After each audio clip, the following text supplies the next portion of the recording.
Welcome to Creative Work. So today we are kicking off without Greg. He's going to be joining us shortly.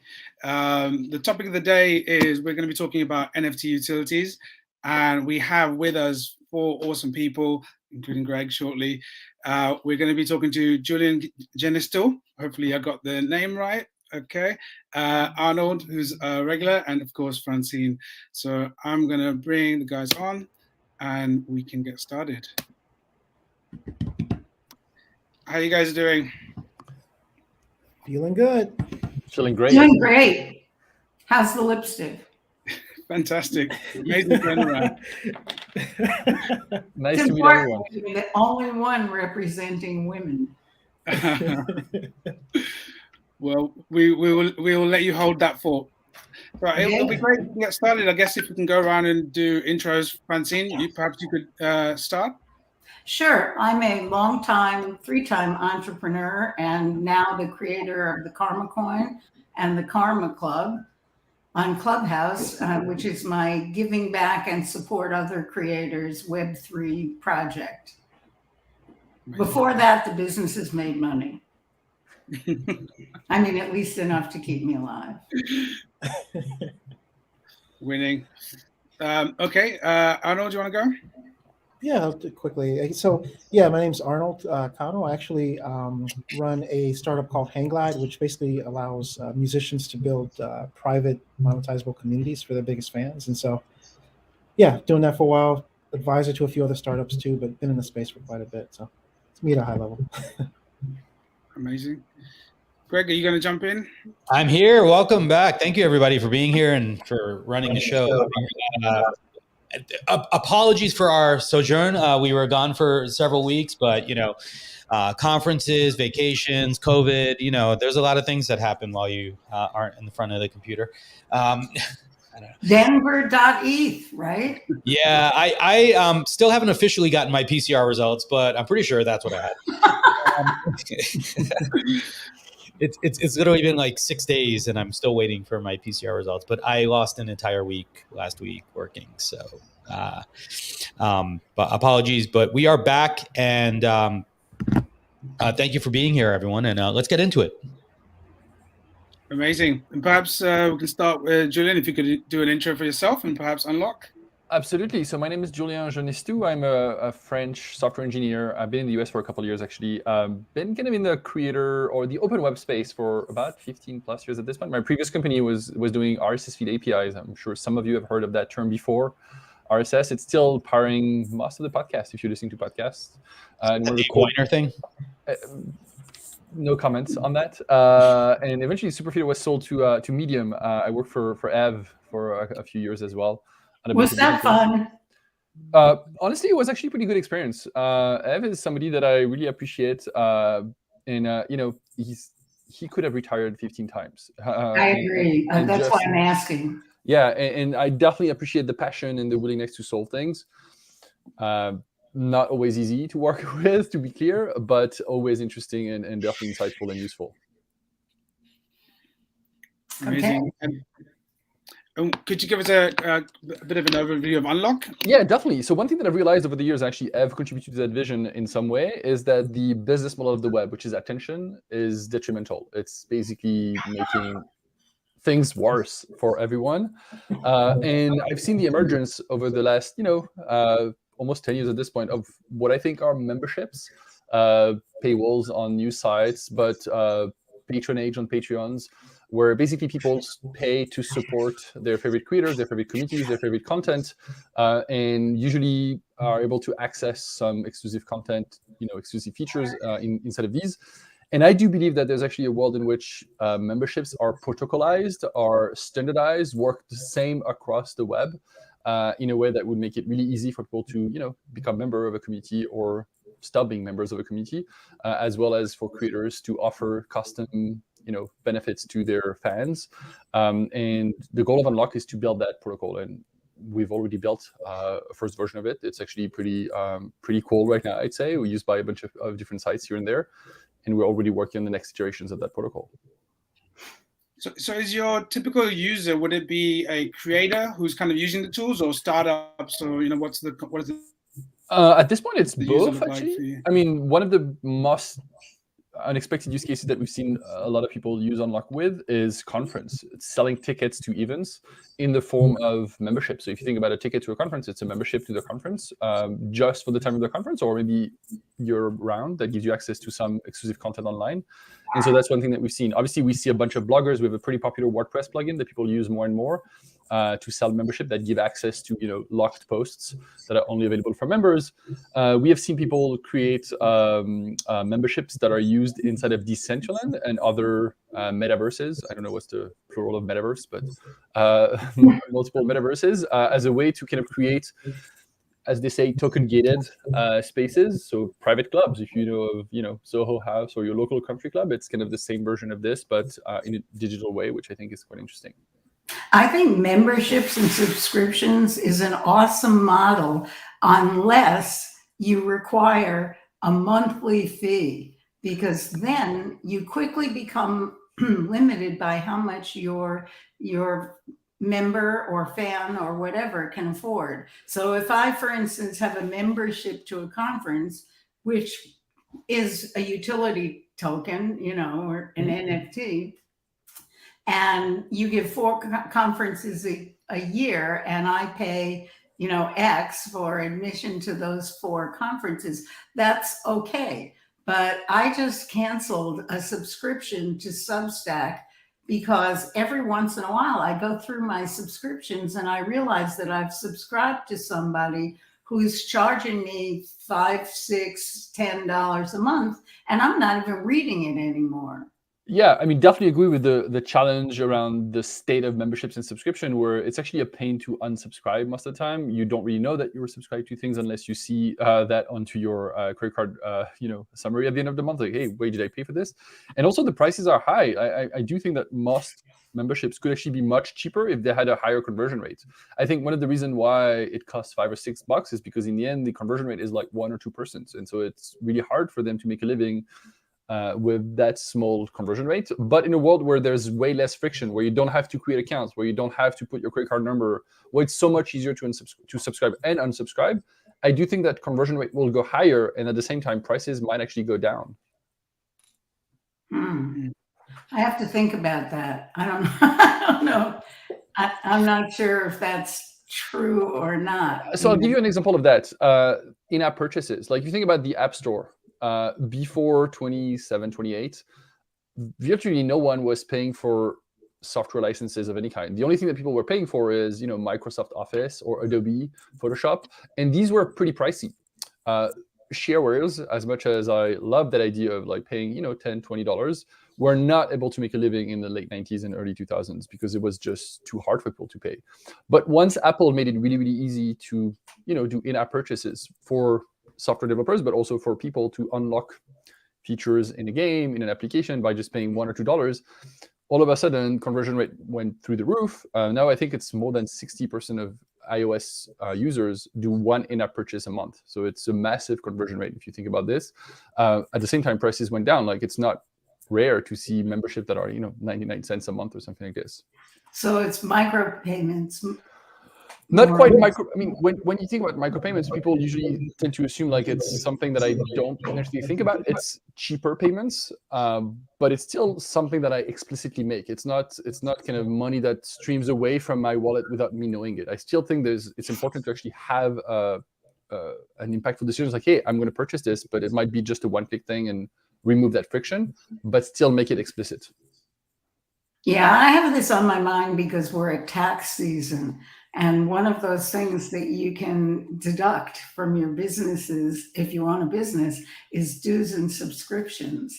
And so as I try to aggregate those from my bookkeeping software, I once a year have a sense of what the hell all I'm subscribed to. And it's always mind-boggling to me. And Yeah, definitely agree with that. And right now, the reason why people don't usually go through the work of using these as a way to deduct is because it's so painful. You have to go through all of your credit card statements and then enter this one by one. While if we had again reduced the friction and using crypto in that example, we haven't mentioned blockchain or crypto or NFTs. We're going to go down that rabbit hole at some point, I assume. But like by using crypto, you actually make this much easier. What if you were able to just put the address from which you spent all of these things into a piece of software, and that would be pretty easy to analyze. Like, okay, cool, you purchased these subscriptions, these memberships. These are deductible, and it could be all automated. You don't have to actually go manually through all of your past receipts and kind of account for all the things that you've spent. CoinTracker does that for crypto transactions. Exactly, CoinTracker. But like, imagine a world where you would do that for all of your expenses, all of the things that you spend. It would be so much easier. Interesting, because you sit then across, but you see both worlds. The Web 2, you've got some transaction flowing that way. You've also got Web 3. Do you see a difference in the spending user behavior? How likely someone is to opt in? I do see a bunch of differences. Obviously, people in the Web3 space are excited about that space and are pretty more willing to experiment, discover, purchase an NFT because it's cool, rather than purchase the same thing with their credit card that wouldn't be an NFT. So I do think that there is definitely an advantage here. I also think that in the end, reducing the friction, as I said, like you don't have to create accounts on every website. You just connect your wallet and you purchase the membership in 2 clicks from your wallet is so much easier that it actually makes it smooth and something that you can do a lot more of rather than just, okay, cool, I'm going to go pull my credit card from my wallet, type the number, get a text on my phone, confirm that it's what I'm willing to do that payment, and then hopefully try to remember my password because I had to create an account for that specific website, and when I want to cancel, I have to go back through the same crazy dance again. So it's kind of the friction access of it, of like pulling out the credit card and so on. The fact with the crypto world, some of that stuff is already preloaded, right? Yes. The fact that you have a wallet, you're ready to go. Yep, exactly right. And one thing that I mean, when you say until your wallet is hacked and you realize that you shouldn't have left it connected, which has recently we've all had that experience of like, oops, let's disconnect our wallets from everything, but they're all going to get connected again. Yeah, and there's definitely UX challenges around this more than software. More than actual like technology challenges. I'd say it's really about educating people and making sure that the wallets actually surface what you're signing, what you're approving, all of these things. But the pattern I think is actually so much more elegant than what we have right now. There's actually ways to do 2-factor auth with wallets. I'm sure you've heard of the wallet called Argent. It's actually a smart wallet in the sense that it allows you to kind of define, limits on how much you can spend without having this 2-factor auth setting. For example, you say, hey, if I'm spending more than $100, I need to do that, from my phone and from my computer. So that would considerably limit the risk of being hacked and things like this. And so where in sort of in some of that infrastructure part of what we're talking about, where does Unlock play? Where do you where you have solutions, where are you able to help founders and creators? Yeah, definitely. So we built these smart contracts for these memberships. Basically, we built membership contracts. The Unlock protocol is a set of smart contracts that are collectively governed and co-owned by the users of the protocol. And then each creator can come and using our dashboard, but they could do that on their own as well, deploy their own what we call a lock, which is the membership contract. And once it's deployed, it's fully theirs. And it's obviously completely customizable in terms of price, in terms of behavior, duration of memberships, et cetera, as well as programmable through hooks and other kind of APIs that the smart contract themselves provide to make it really smooth for creators. And then we have optionally, obviously, a bunch of front-end components that allow people to easily purchase or easily swap memberships, customize the visual aspect of the membership, et cetera, et cetera. Amazing. So it's kind of, well, not plug and play, but kind of getting there in terms of yeah, that's the goal, is to make it really plug and play. And so I mentioned WordPress, or maybe I didn't, but we have a WordPress plugin. I think I mentioned this. We have a WordPress plugin that one of our community members built. It's actually very, very good. And if you have a WordPress blog, it's you don't need to write any code. You can easily deploy your lock, configure your WordPress blog to use that lock, so that when your visitors show up, they can, they are prompted to unlock the membership if they want to access the rest of the content easily. And that's kind of no code, very smooth, I'd say, in terms of experience, while at the same time not losing control for creators. Can you talk real quick, Julian, about, I guess, just about the costs associated, because I think this has been a little bit of a confusion I've heard from folks when I try to explain to them Unlock, like, what's it cost, I guess, to deploy the lock? And then, obviously, I think reading the lock is free, but yeah, of course, yeah, hack it for everybody so they understand the yeah, definitely. So as a creator, you would deploy your lock, and so deploying your smart contract, and the cost obviously is based on what blockchain you deploy on, because the only thing you're going to pay is so-called gas fees. So if you deploy on the Ethereum mainnet, and depending on the week, depending on the day, it's going to cost you, from $1 or $2 to $100, depending on gas cost. So it could be pretty expensive based on what things are. At the same time, if you deploy on the Ethereum mainnet, you're deploying on the, the most, I call that the Fort Knox of blockchain, like the most secure blockchain in that way. I don't think that's necessarily useful for most memberships, but for very expensive one, if you think about something like, the highest tier for Soho House, maybe that actually makes sense. I don't know. That could be an example. We also deploy on, Polygon, which is another chain that you probably have heard of, or on Gnosis chain, previously known as XDAI. We're also on Optimism. We're also on Binance chain. I wouldn't go there. Really, our goal is to be on anything that is EVM compatible and beyond at some point. So our goal is not to decide where creators should deploy their membership contract. Once it's deployed, again, they pay for gas. We don't make any money there, obviously. It's deployed, they pay for gas, and it's their contract. They can do whatever they want. As a creator, they decide how much they're going to charge their users, their fans. So Arnold might say, I'm going to create a membership, and I'm going to charge $1 a week. Greg might say, I'm pretty expensive. It's $20 a month or 20 USDC a month. Abhinav might say, it's 5 ETH a year. Really, everything is possible. It's not our decision. And when you do this, members are going to have to pay that price to you, to your lock. Unlock Inc. or the protocol doesn't make any money from that, basically. So it really is, a protocol in the sense that it's like HTTP, right? When you create a website, you put some HTTP and some HTML on a page. So the lock it's not purely a lock. It's actually like the banker. It's a lock. It's a piggy bank. Yeah, it's a lock with its own kind of vending machine in it. I don't know if the way to describe this, but like you pay the lock. Yes, exactly right. Gotcha. So it checks if you have the thing. If not, it can capture it for you. Exactly. It asks you to just pay for the thing. And the thing in question is actually an NFT. It's a non-fungible token. And to be clear, NFTs have been very popular in the last year. We've been doing Unlock for 3.5 years. We've been doing NFTs for way before NFTs were cool. Like even a year and a half ago when people do NFTs, what is this? You sure they're cool? No. I think they are. Yeah, I think they are. You sure they're not over?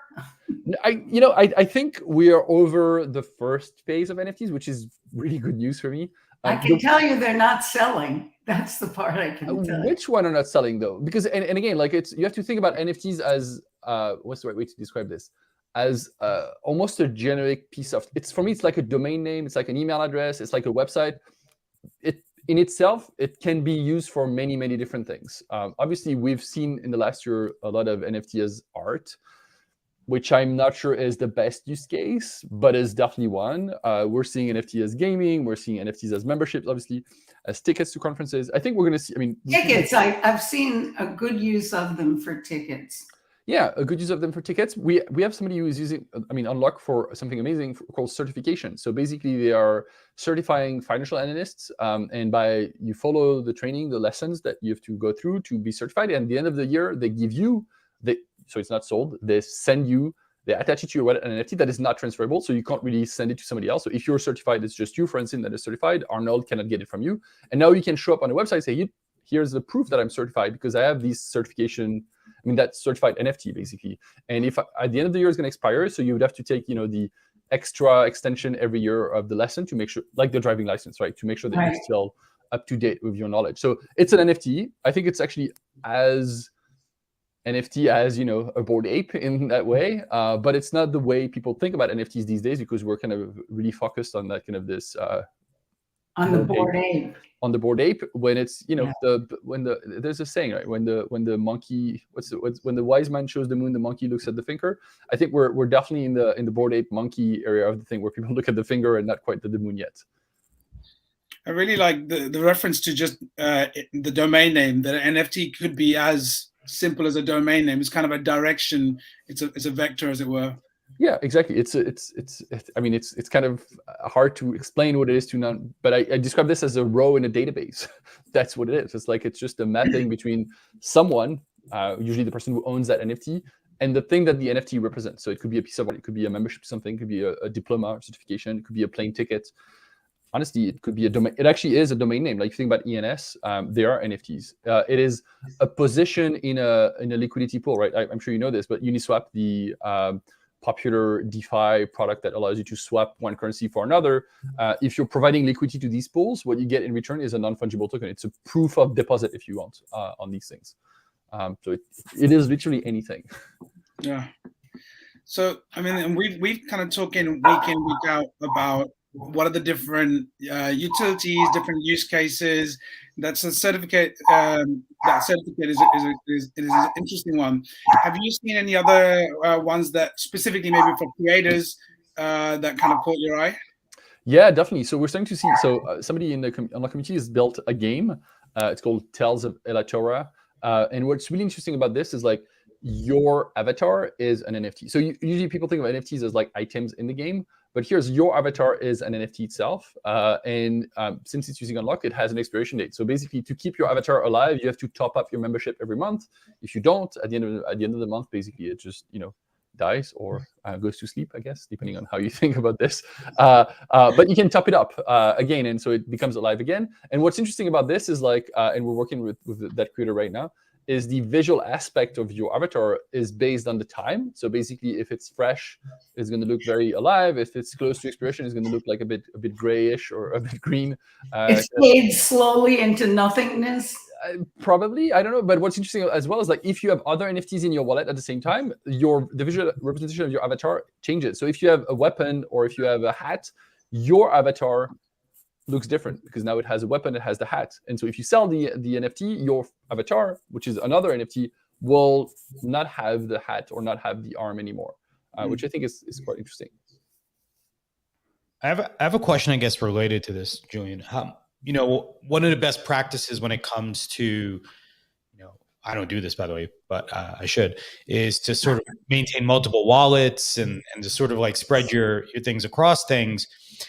It does seem that there's still maybe a need for latching together multiple wallets or something like that. Or how are people solving for that problem today? Do they set up a Gnosis They're not wallets or something? Or I think the question that you're asking is privacy, and I think Francine is the right answer. They are not right now. They're not, because they're not, I started the multiple wallets thing because I thought that it would be safer.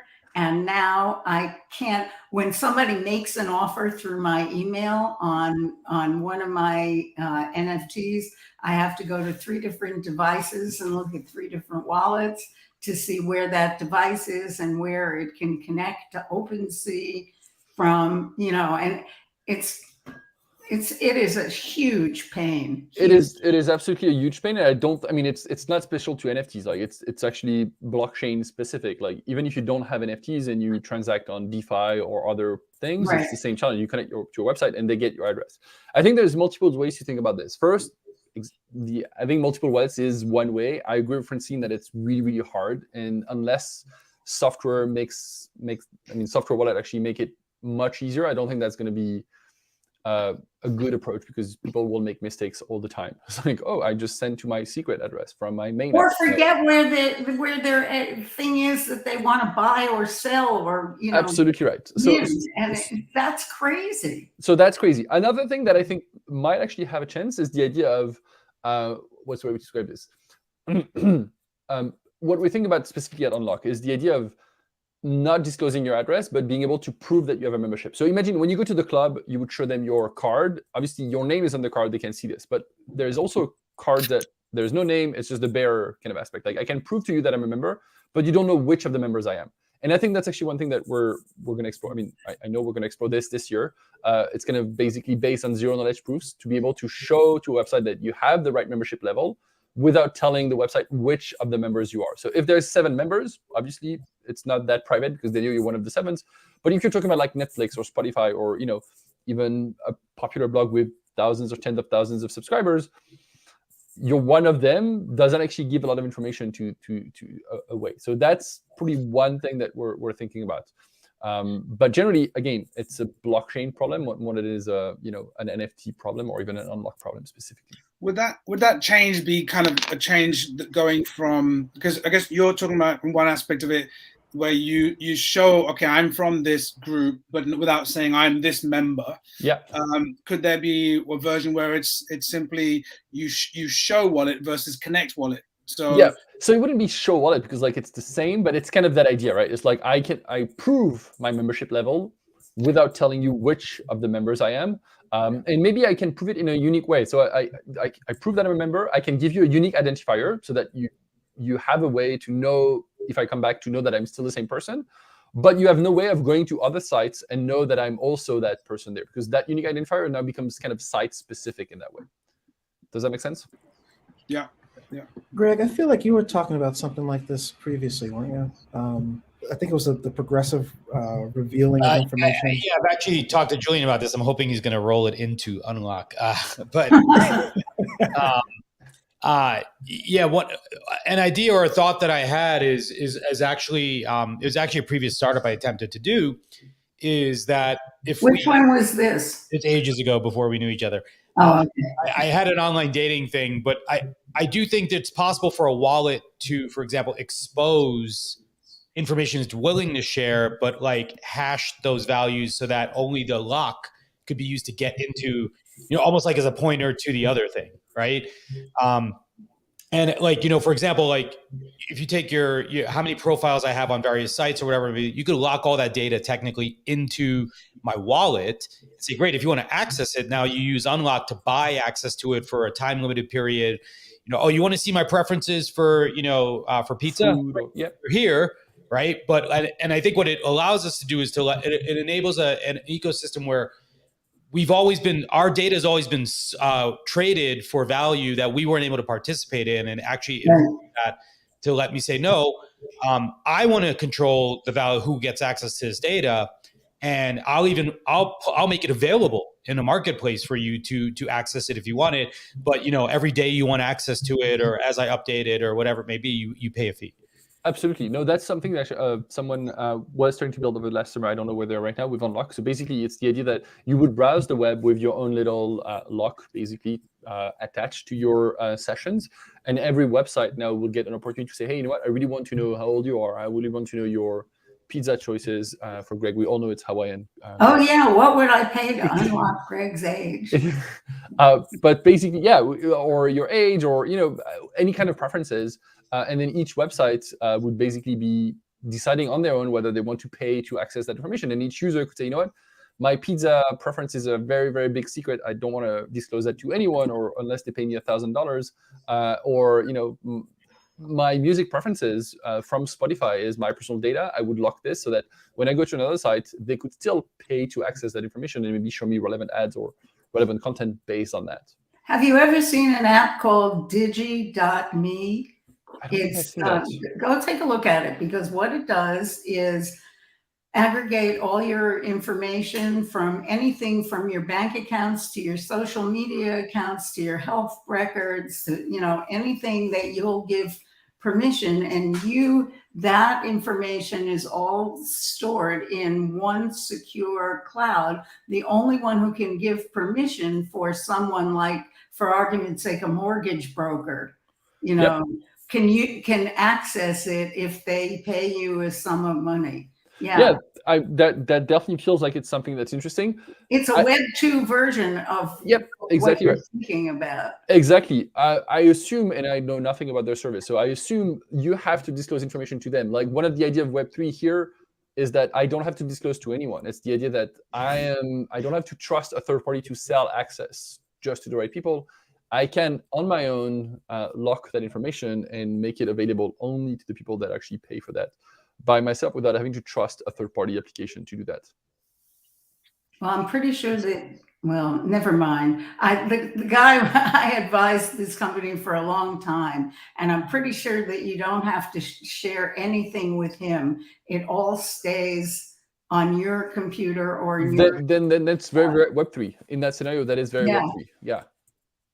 Yeah, this is a guy that designed, like military software. You should look him up. He's in London. His name is Julian Ranger, and he's such an amazing guy. I'll definitely check him out. One thing that I want to say though is like, as much as I think this is very useful in some contexts, like mortgage is actually a good one. Like, hey, look, this is my history of transaction. Please provide me the best rate.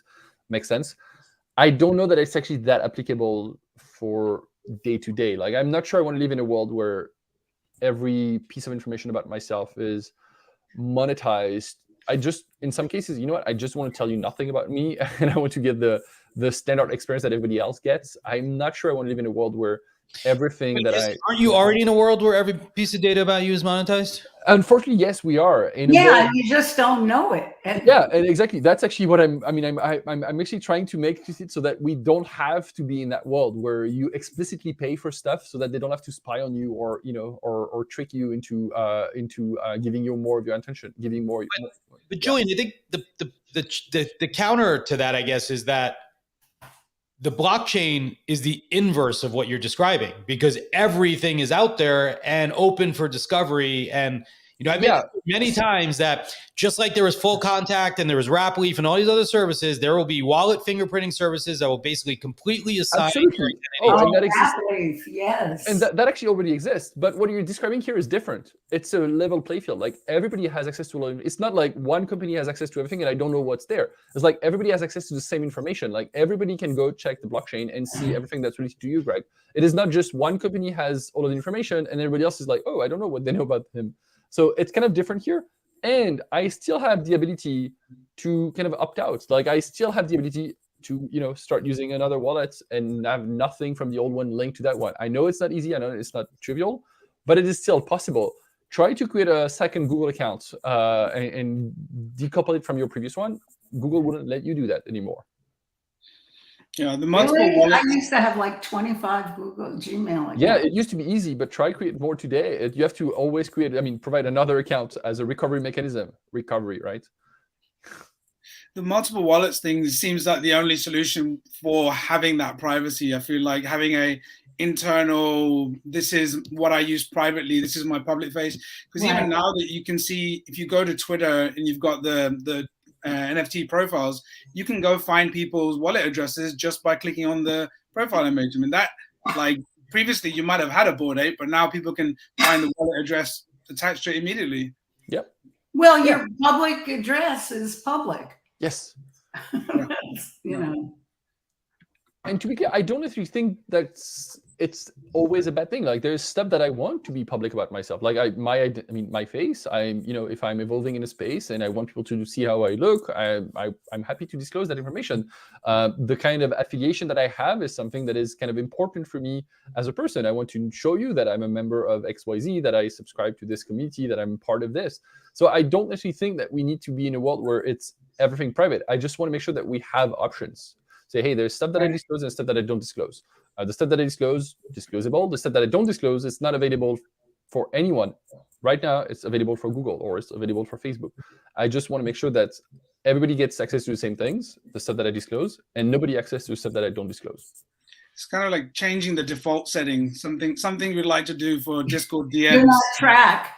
It's like, do not track or turn off all DMs. Right. Yeah. So is there any other, so we're talking about kind of NFT utilities and kind of where things are going. What about, we think about these things from a software point of view as builders. Is there any sort of in real life use cases or different creative use cases that we're seeing coming up? What do you mean? So in terms of right now, physical spaces? Yeah, physical spaces. Yeah. So tickets to conferences is definitely one of the one that is the most physical, actual live conferences. EFCC in Paris happening in July is going to sell all of their tickets to unlock as memberships, basically. So that's one thing. What's really interesting about this, again, I insist on this, is the combination. Like, obviously selling a ticket to a conference didn't need Web3. That happened before. The challenge is, like, until now, your ticket was a physical object in the physical space that you had no way of leveraging to connect to a website and say, hey, look, I'm a member of that conference. Can I access the voting site to see what's going to be a keynote? Can I access this private chat room on their Discord to, find hotel rooms with other attendees? This was not possible before. Now the NFT object is something that exists both in the physical and the virtual world and can be leveraged both sides. So that's one thing. We're also seeing brands deploy memberships to allow you to, loyalty points or loyalty cards. Like you go to, your local wine shop, and since you're a member of the wine shop community, once a week you get access to their tasting thing on Thursday night. I don't know what it is, or you get access to discounts on some bottles once a month. That's the kind of thing that we're starting to see, which is really, really interesting to me. Yeah, I bought a wine NFT, and it entitles me to watch the grapes grow, and then at the end of the day, I get a half a dozen bottles of a wine from France. Yeah, it's not a bad thing. Well, it's not a bad thing if the wine is good. And Julian, I'm curious too. I minted it, but it still wasn't free. It was in my, ETH isn't really money. So if I'm spending ETH on this, let's, Katie bar the door. I did a lot of that back in the day last year. And one is this wine thing. But I think it's like I thought it was neat because it was like being part of a wine club. Yeah, but Julian, I guess to further on Abhinav's question, Jane, I wish Jane was here because last week, or a few, I guess it was the last episode, but it was several weeks ago, but it was the last episode. We were having an interesting discussion about like how artists can actually derive utility. I'm curious about like where you think Unlock should go, because I get like the use cases you described are all amazing to me. They make perfect sense, but they're also sort of like I think the obvious ones, right? Like, what do you think is next, right? Like, where would you hope people are saying like, especially artists, I think in particular, because Web3 is, to your point that art unto itself, maybe not like, I agree with that, by the way, the optimal like use case. I believe like the PFPs that are selling are the ones that are actually speaking to greater utility, right? And that utility may be by charitable donations or maybe other things that are happening, but it's usually not like purely the art, right? No, it's not. It's the flex. It's the flex. It's signaling its status, right? It's like it's actually very little to do with the art. I mean, I think, yeah. Because I just realized, and maybe I shouldn't inject this into the conversation, but I just realized that if you look at Bored Ape from another perspective, it's very racist. And so, so I'm stunned why something like that would take off, and there must be some kind of underlying, reason for that somebody is going to figure out and discuss. Won't be me, because I don't wade very much further into those swamps than I just did. I mean, there's definitely a cultural or values associated with any NFT, right? Like it's a signaling thing. It's like I'm part of this community. It's it's not that different. I mean, I don't know if it's the same, but like wearing a red hat with "Make America Great Again," like you're signaling something about yourself in the physical world, or in the case of Bored Apes, I never thought I'd say this, but "Make America Great Again" is less racist than Bored Ape. I honestly, I don't know, and I'm not in a position to make comments on this. I don't know enough of that, but it's the same idea, right? It's like it's a way to signal, this is my tribe, this is my group, and these are the values that I want to convey. What maybe is interesting, and it's more the case for Bored Apes than it is for the Red Hats, it feels like it's something that collectively can be guided. Like obviously I have a hard time imagining that people could all of a sudden start wearing red hats and kind of move away from the idea that it's a Trump supporter movement. But I do think that in the virtual space, you could have, mobs of people that end up buying NFTs to change the meaning of that NFT. I way back when I was a student in high school, I was researching hair, and basically found that it was fascinating to think about being, what's your skin bald with Bald. razor, but not bald because you lost your hair. Skinheads had actually had gone from extreme left to the extreme right and back and forth over the years in ways that were basically kind of interesting, because on one side it represents, I mean, there was a whole movement at some point in San Francisco in the Bay Area at the peak of AIDS, where people would raise their heads because they want to be kind of supporting the people that are suffering from AIDS, who are losing their hair. And it's obviously the opposite of the traditional kind of, fascist skinheads movement that would basically have the same thing. And so I feel like we could have the same appropriation in the NFT space, where you could see groups take an NFT or a set of NFTs of a kind and kind of move it from its or from their initial cultural association. Or embed it deeper. Like I was thinking yeah. the French yellow jackets that were protesting the yes, that's a good point. Yeah, the end of eating meat and dairy. Yep. You know. Yeah, the yellow vest is another example of this.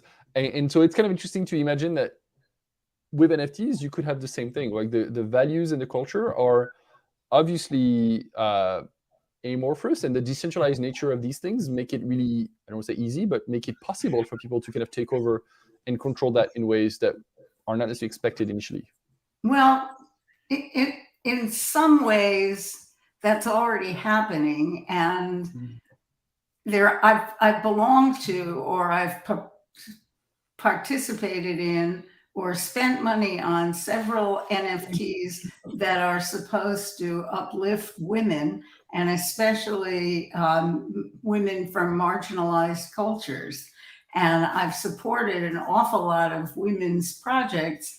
And so far, none of them has really taken off, you know. I mean, it's like, that's like the best example of a use case.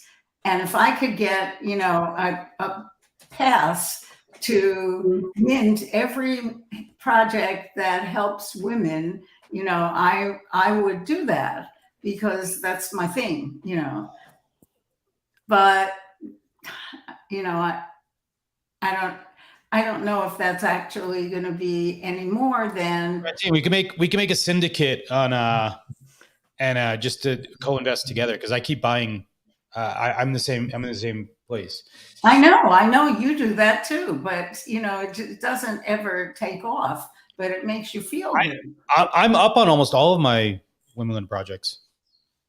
I can't find mine. No. And we're still, what's interesting, I guess, is we're still, I mean, there's actually very few NFT projects that are old at this point, right? Like CryptoPunks is the oldest one. It's going to get 4. I mean, it's soon going to turn 4. So I don't think we've seen the ebb and flows around. No, that's right. That's why I'm just sitting here going, whatever. Yeah, but I think it's going to happen. Like, there's stuff that is kind of, I don't want to say lame today, that is going to become cool at some point, because some cultural event is going to appear around it, and all of a sudden a new crowd kind of embraces the thing. And similarly for stuff that are fashionable these days, I wouldn't be surprised that at some point, what you said about Bored Apes, right? Like, somebody realizes or makes a connection between something that is unsavory, and all of a sudden other people decide that it's not something they want to be associated with anymore. And it's going to be interesting to see, you know, again, these projects go from fashionable to trendy to useless. Yeah. That's why I totally think that utility NFTs are the ones that have the great, you know, in the long run, it's the utility NFTs, the ones that will let you into a conference, or, you know, are, you know, an NFT of your, of the deed to your house, or are, you know, your health records. Those kinds of things will last longer. Everyone seems to think art is such a great way, you know, great use case for NFTs, but I really don't think so. And I'm afraid to tell that to Jane. It's a way to create the hype at the same time, right? Like, I think people are not I mean, when I tell people, oh, NFTs are barcode, all of a sudden I see people get sad and depressed, because barcodes are not interesting for most people. And we say, oh, NFTs are, you know, art. Like, all of a sudden, oh, it's fashionable, it's fancy, it's cool, it's going to appreciate value. And Exactly. but they are more barcodes than they are a piece of art. And so that's why I think it's still valuable and useful to have people kind of rejoice around the art use case, because it creates attention and it creates realization that, you know, it's actually more than that, and it's cool. I think it's done a big amount to bring attention to the space, right? Yes. And that's been people's entry point. It's brought attention, it's brought money. Even if people are speculating, that's money coming in. That's eventually somehow help the artists and different causes. Absolutely right. And hopefully some of those things are going to move the needle in terms of materially making a difference, right? And hopefully those ones will stick around. And you do have that culture, the internet culture of people moving in hordes. You know, raids is a thing, right? Discord channels have raid channels, like literally, let's move as one to kind of affect some action here. Now, generally for me, that doesn't always have the most positive underlying basis, but you know, it might do. But it's interesting. I mean, I don't know what do you guys think around kind of, let's say you've got an NFT collection of 10,000, that's kind of the norm, right? What do you guys see in terms of how many people are actually active in those kind of size communities, and what kind of participation happens across the board? So for Unlock, there is actually no, I mean, 10,000, I don't think I've seen any membership with 10,000 members. Most of them are actually unlimited. Like there's no, you know, if you think about a membership to a media site, there's no reason to say only 10,000 people are going to be able to read the news, right? So it's generally unlimited. We do see some that are more limited, but much more, like 100 people or 200 people, or for conferences, like the size of the room in which people are going to gather in the end is what matters. What's useful in these contexts is kind of the OG aspects, like, oh, I was one of the early ones, and so I get to brag, I guess, about more being flex. More flex. Absolutely, it's all about the flex, but also as a way to maybe get access to more a different decision level. Like think of, you know, a conference. If you're one of the early birds, you're going to be able to vote on the keynote. If you're showing 2 days before the conference, well, you're not going to be able to vote on who's going to be the keynote, because the keynote speaker, because obviously that speaker has been decided already. So it kind of allows people to have more skin in the game by providing them, hey, you're one of the early committers in that way, the early supporters of that community. So you get a little bit more flex for sure, but also a little bit more power in that community as one of the earlier builders of the community in that way. Right. And you know, once again, I would be more active in some of the communities for the NFTs that I own if they didn't all hang out in Discord, which is a space where once I separate out the trash from the stuff that might be worth participating in, my time allotted to Discord in my life is used up. So, you know. So the good news is, and one of my deep belief, one of the benefits of Web3 is like we decouple the applications from the underlying data. Like, of course, everybody's using, I mean, of course, a lot of people are using Discord these days. Who knows that in 1 or 2 years, whatever, I mean, one of our grantees actually has built an application called Speakeasy, which is kind of similar-ish to Discord, but it's like speakeasies, basically, that are token gated, and only people that have a specific NFTs can join any specific room, speakeasy.io.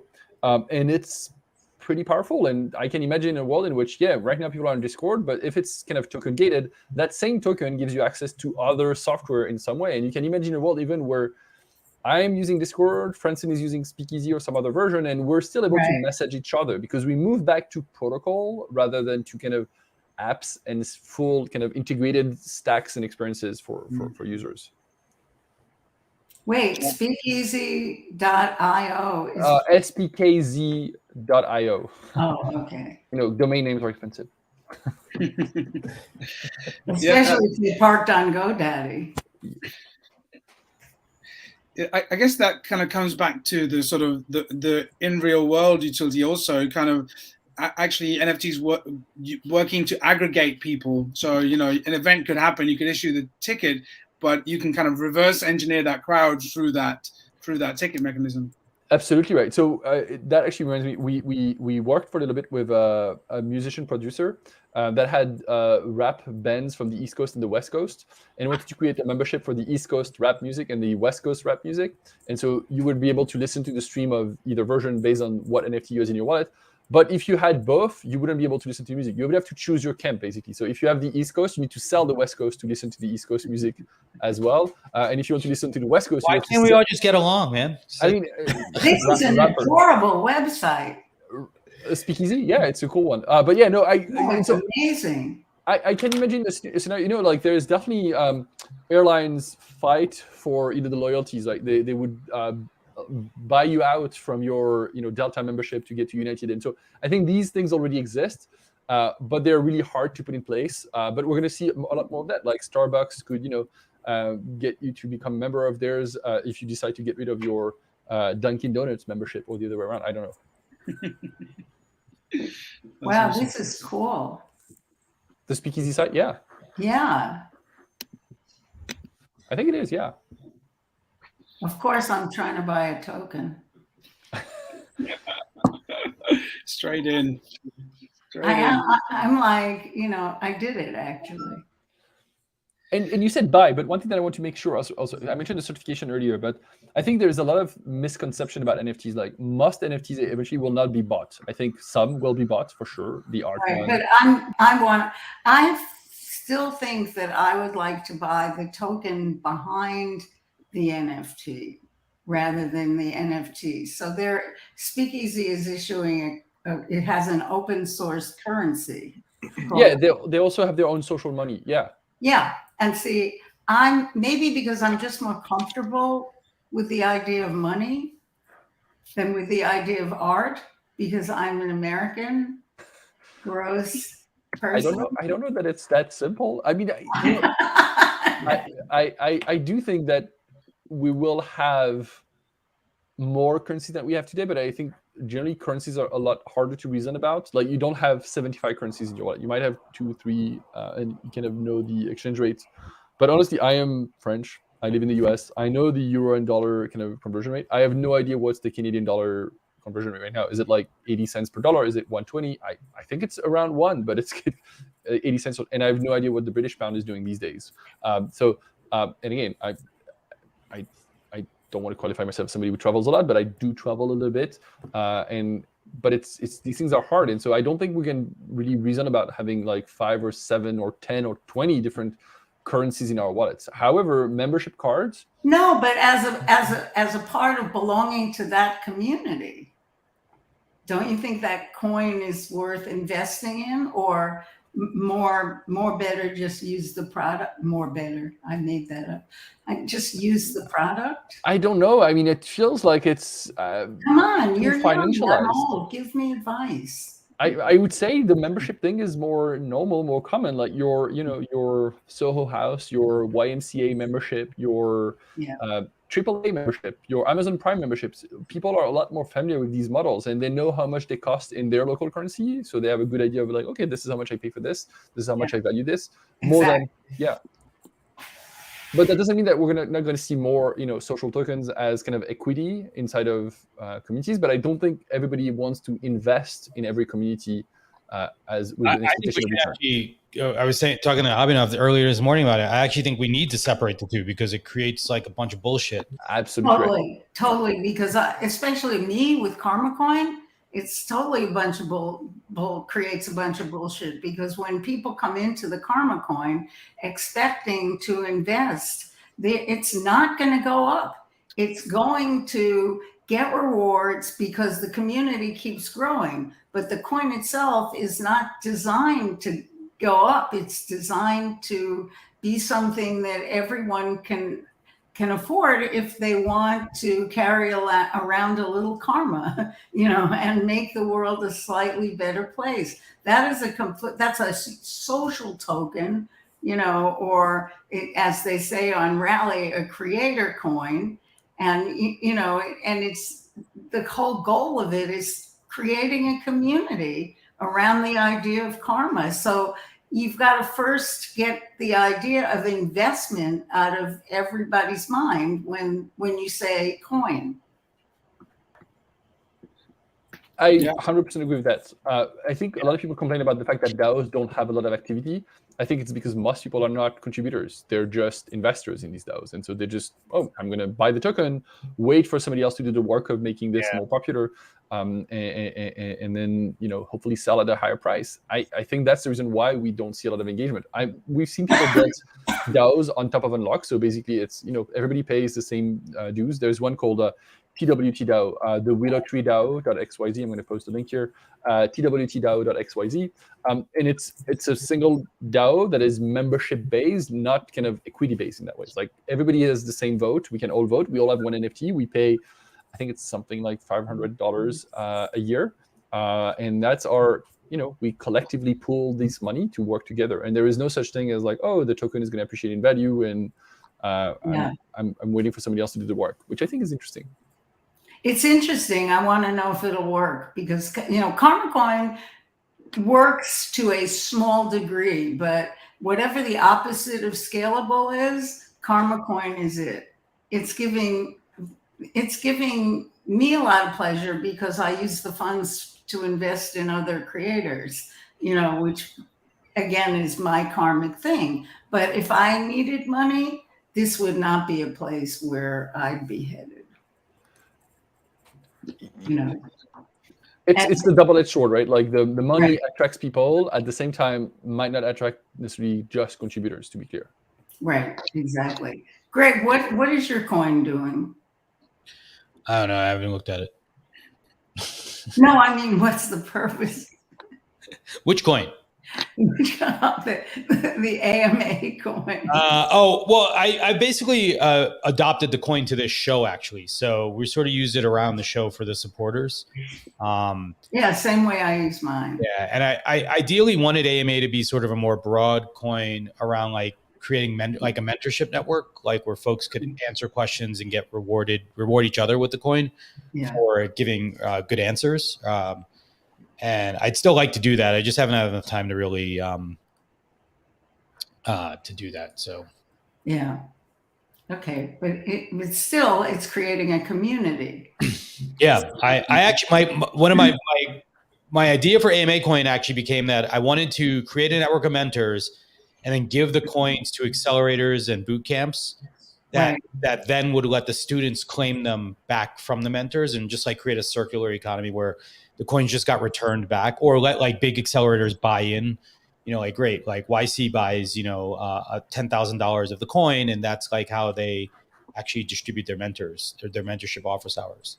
And the goal would be to then have like a portable network of mentors that you could apply to any program. So like, great, like any program could seed a thing like, hey, if you need mentorship, here's 1,000 coins. We're going to give everyone 10 in their purse, and they can go trade them in with any of the mentors in this network for some time.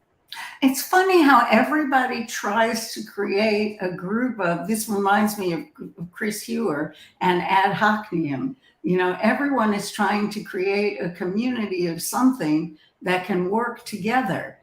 And the communities, it's not that they don't work. It's that they're never anybody's first attention, anybody's first priority. And so they sort of drop lower down all the time. And that's interesting because you've just said that about DAOs, it's not going to be any different.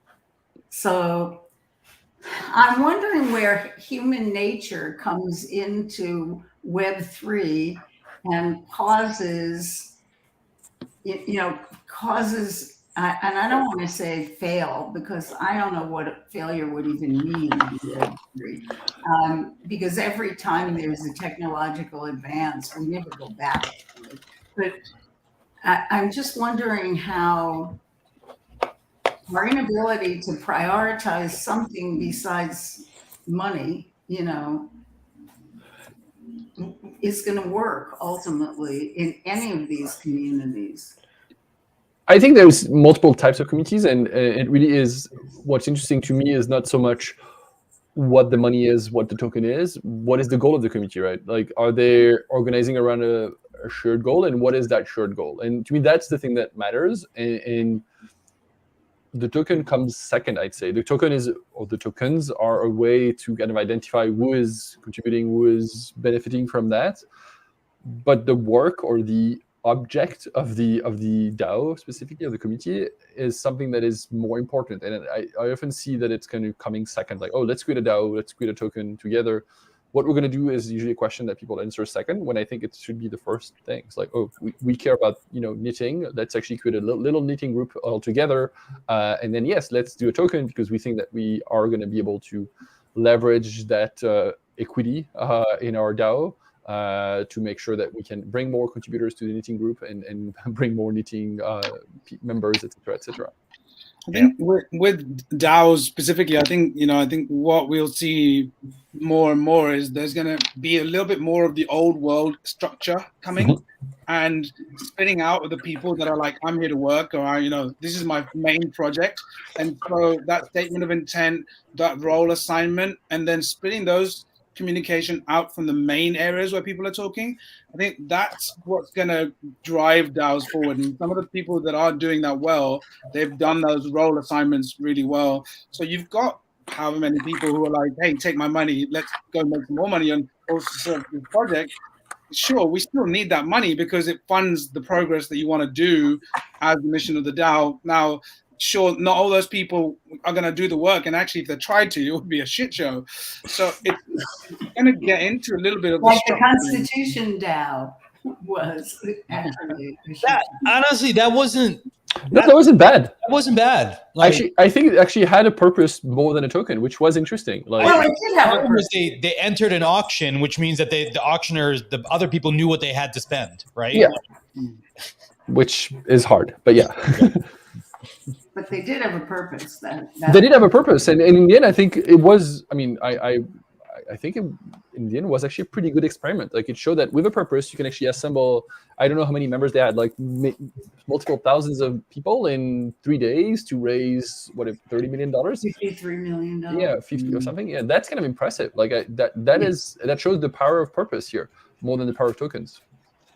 I joined. Yeah, I mean, I've tried all of these things, and every single one of them has been interesting, and every single one of them has taught me something, and there's no experience that I would say, oh, last year I wasted my time on this, and this. So that part's good, Okay, but I know we're kind of getting towards the end, and I don't want to leave before I asked about the money question, because even though we said it's not all about the money, but I hear Unlock has a grant program, Julian. I don't know if you want to talk about it a little bit. Absolutely. Unlock basically is a protocol, as I said, and as a protocol, I mean, going back to the question about purpose, that's the purpose of our DAO. We actually have a DAO and a token to help us govern how the protocol evolves. To be clear, you don't need to know about the token to use the protocol. You don't need to earn or own any of the tokens to use the protocol. But if you use the protocol, you are welcome to join our DAO, basically to earn some tokens, not buy, earn some tokens, to come vote on what are the decisions that we're going to make to evolve the protocol. And so we also have a grants program as a way to tell people that are willing to build value for the protocol to say, you know what, you're going to get a disproportionate share of ownership in the DAO, because we're still early days in how to promote this protocol. And so we'd love to make sure that if you build something, if you contribute some value, some work to this, you're going to get your voice at the table of, the table of decisions on how the protocol should evolve. So we have a grants program. We give away every month tokens to projects that are willing to build on top of Unlock. We also have a retroactive funding campaign, which I think is really interesting. It's a way to say, if you build on top of the protocol, or if you've created anything that's valuable for the protocol last month, please apply, and Unlock Inc. will distribute, no matter what, every month 100 tokens, and all of the members of the community can vote on who gets to get these tokens. So, should you put your link in the chat? I am going to do that right away, of course. So unlock-protocol.com is the website for people that hear this, but you can definitely check the website here. There's a bunch of places here, and the grants program I will actually give you the links. It's in our docs. We have a dedicated page that I'm posting now where people can learn more about the grants. Oh, I think Greg, you're muted. I was saying I will put that out in the public comments for everyone. Amazing. Thank you very much. Yeah, because that's pretty cool. Yes, absolutely. I just went to your website. See, it's very interesting what you're doing. And by the way, Francine, I don't know if you remember Chris Carfey, but he works on Unlock also. You're kidding. Of course I remember Chris. Yeah. Chris is our head of marketing, amazing head of marketing, yes. Oh my goodness. And he left GoDaddy to work with you. Yeah. Yes. It's a break, I think, in the middle, but yeah. Yeah. By the way, I did get to meet, who was it, Carmen? Tim and Chris. Crystal, yeah. Crystal, sorry. Tim and Chris. I wish we'd met as well, but I was at another thing. Yeah, I didn't get to meet them, but I got to meet the rest of the team, and it was awesome. But I highly encourage everyone to check out Unlock because I think it's doing great things. And hello to Chris from me. I will do that. It is situated in the right place, I think. So by all means, I think so too. Give it a look, and we'd love to hear in the comments. What are the ideas or things that you want to unlock or lock with your with your NFTs and your tokens. So on that note, everyone, we're just over time, but this has been a wonderful conversation. It proves every time we talk about it that there is more that is unknown than there is known. And so we are still wading through the shit, as they say, to figure our ways out to the other side. But thanks, gang. Always a pleasure to be here with you, and looking forward to our next conversation. Absolutely. Nice to meet everyone, and chat soon. What a metaphor. Still afloat in the shit.